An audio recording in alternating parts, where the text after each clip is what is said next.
سلام، خوش اومدین به استوریلند. آمادین بریم سراغ داستان دیگه. داستان امشب داستان پینوکیوه. قبل از اینکه بریم سراغ پینوکیو ببینیم که چه ماجراهایی رو تجربه میکنه، اگر دوست داری که هر شب یه قصه جدید بشنوی، بهت پیشنهاد میکنم که استوریلند رو سابسکرایب کنی. اگر هم نظر، پیشنهاد یا داستانی هستش که میخوای برات بخونمش، حتما بهم توی کامنت ها بگو. میدونی دیگه، اگه لایک هم بکنی که حسابی خوشحال میشم، چون که میدونم که یه قصه جالب اون شب شنیدی. بریم سراغ داستان پینوکیو.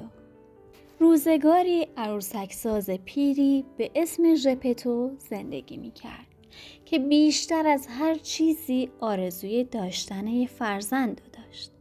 به همین خاطر روزی با دلگیری تمام شروع کرد به ساختن یک عروسک خیمه شب بازی. ژپتو تکه چوب خوب و مرغوبی رو انتخاب کرد و با دقت شروع به ساختن عروسک کرد. اون صورت عروسک رو به شکل پسری در آورد که همیشه آرزوی داشتنش رو داشت و با خودش توی دلش گفت ای کاش این عروسک یک پسر بچه واقعی باشه. بعد به کمک قلم و چکش شروع به ساختن بقیه بدن عروسک کرد. همین که ژپتو چکشش رو به قلم کوبید، صدای آرومی شنید که گفت آخ نزن، دردم گرفت. ژپتو خیلی متعجب شد. فکر کرد که کسی داره باهاش شوخی میکنه.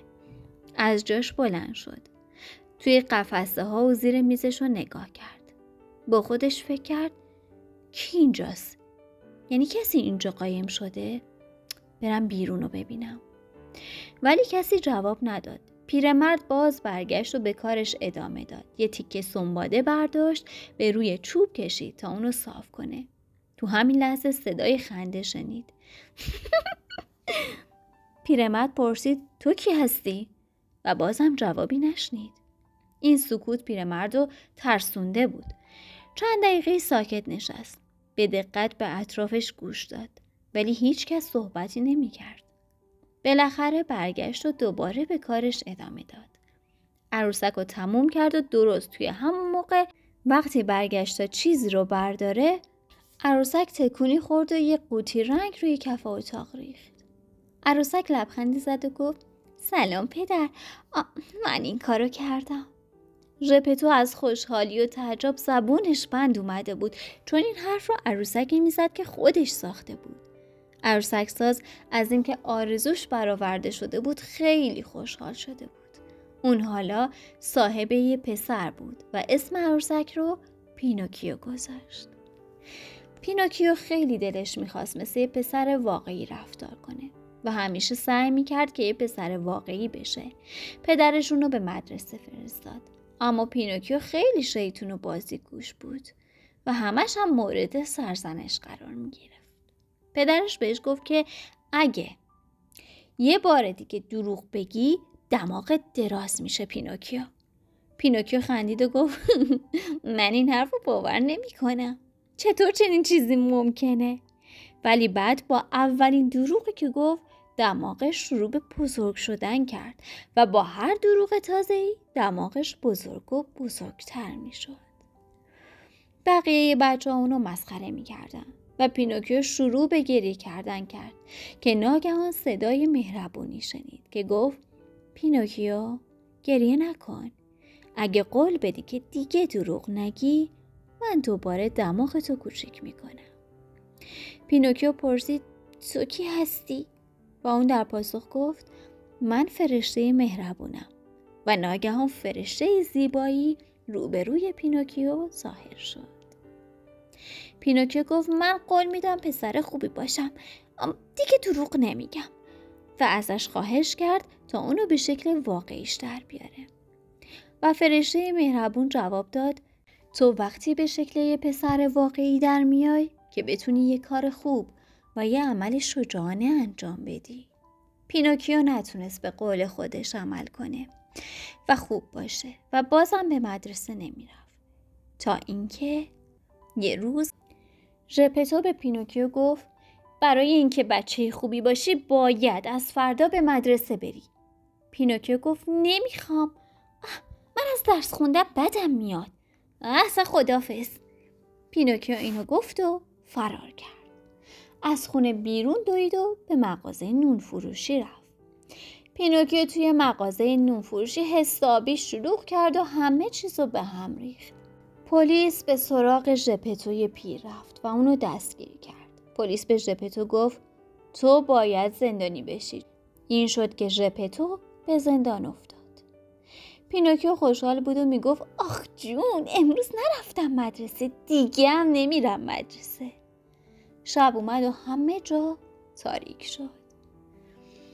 ای خدا، گرسنه شدم. پینوکیو هرچی توی خونه گشت غذایی پیدا نکرد. یه تیکه نون خالی هم پیدا نمیشد. پینوکیو گریه میکرد و میگفت بابا جون برگرد. از خونه بیرون رفت و زیر بارون منتظر شد تا ژپتو بیاد. پینوکیو از سرما به خودش میلرزید. برای همین تصمیم گرفت که به خونه برگرده و وقتی رسید رفتش و جلوی شومینه‌ای که روشن بود نشست. میخواست پاهاشو گرم کنه، اما خب اون اونقدر خیس شده بود و از سرما به خودش لرزیده بود که از خستگی خوابش برد. اما کم کم پاهای چوبی پینوکیو آتیش گرفت و سوخت. فردا صبح وقتی که ژپتو به خونه برگشت، پینوکیو میخواست بلند شه و در رو بر روی ژپتو باز کنه. با خوشحالی بلند شد، اما چون پاهاش سوخته بودن روی زمین افتاد. ژپتو پینوکیو رو صدا میکرد. پینوکیو بیا در رو باز کن. پینوکیو جواب داد من پا ندارم، من نمیتونم راه برم.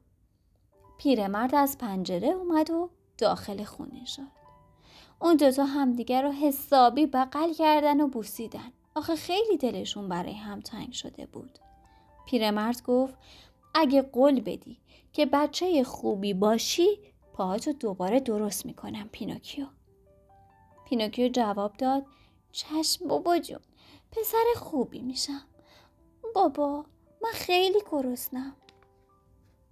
پیرمرد یه دونه گلابی به پینوکیو داد. بعد از اون از خونه بیرون رفت و با یک کتاب برگشت. ژپتو کتش رو فروخته بود تا بتونه برای پینوکیو کتاب درسی بخره. این هم کتاب.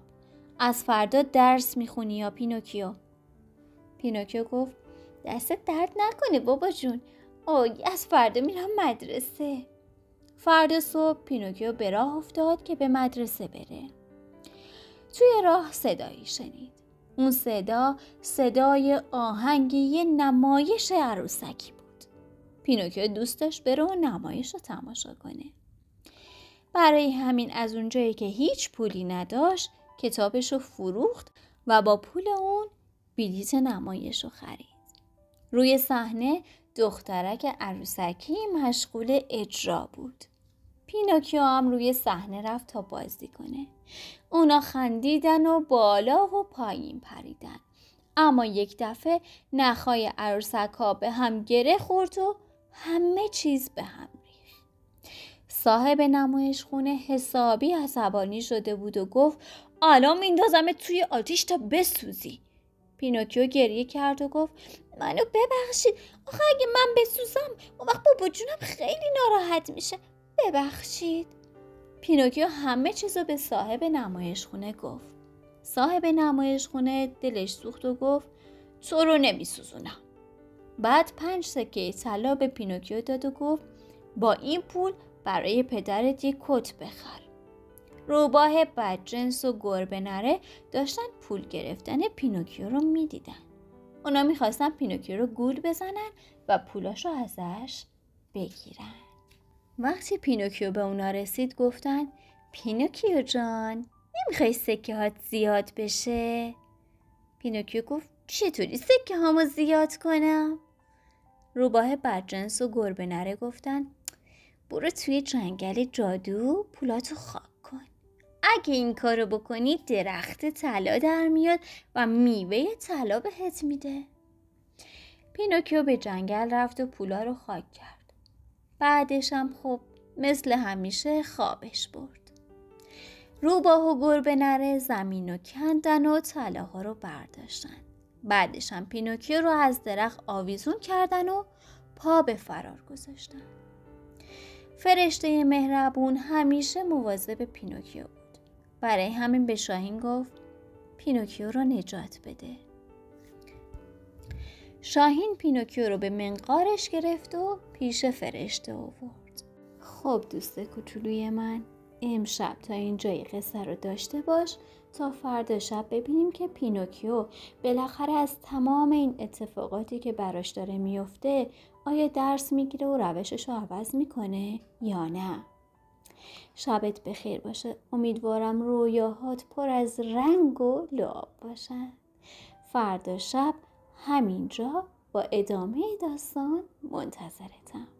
شبت بخیر.